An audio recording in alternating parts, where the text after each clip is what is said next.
So you're running Windows XP Pro, you got yourself a personal firewall and a fairly complex password.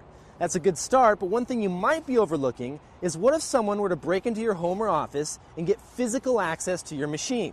Give them about 5 minutes and they're going to have complete control over your computer. So a hacker has just gained access to your computer with a bootable Linux CD.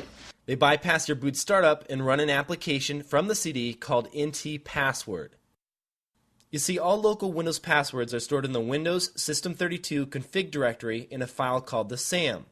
Your password is encrypted and stored as a password hash within the SAM file.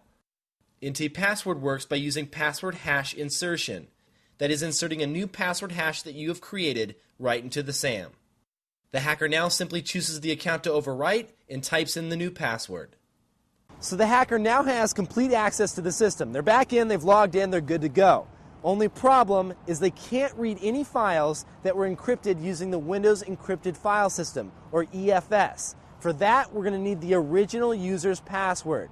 So, this time around, the hacker is going to back up the SAM file and crack it. So they boot from a CD running Knoppix STD, change to the config directory, and copy the SAM and system files to a cheap USB thumb drive. Now the hacker takes the files home, fires up a copy of SAM inside, and extracts the encrypted hash to crack. Loftcrack is then launched to perform a series of dictionary and brute force attacks. Once the password has been matched, the final password is displayed. It's important to note that Loftcrack can take anywhere from several minutes to several months depending on the complexity of the password. Also, every time you change your password in Windows XP, it creates two password hashes, an NT hash and an LM hash, also known as a LAN manager hash. Now these LM hashes, they were used for old operating systems, 98, 95, 3.1, for authenticating passwords. They're no good because they're treated as two 7-character passwords and converted to all uppercase, so they're really easy to crack. So the very important thing that you have to do is go into your registry and make the change to only store NT hashes on your computer.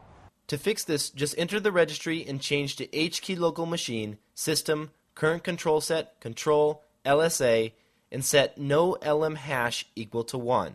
Now your passwords are stored only as NT hash and are so much more secure.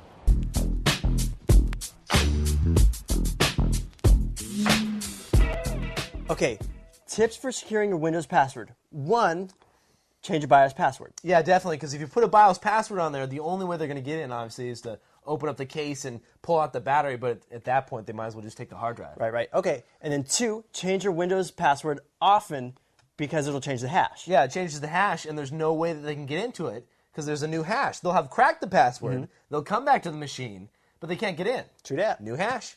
So those are a couple good tips. Also take the tips that we have in the segment itself and apply those because you don't want anyone to get in your box.